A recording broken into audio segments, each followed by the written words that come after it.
something just felt right. Phone blown like a tailpipe. Today's schedule airtight. I turn a short day into a long night.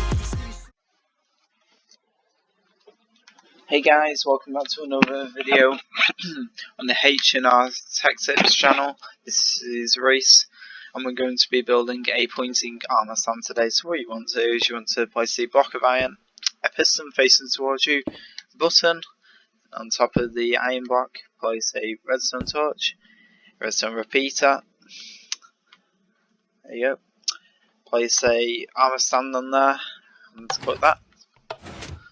As seen, if you move all these, there you go, you have a pointing armour stand. Now if you want to put clothes on it, you can, but that will be my video over. I'll see you in the next one. Bye everybody. Tell me pretty lies, look me in the face, tell me that you love me, even if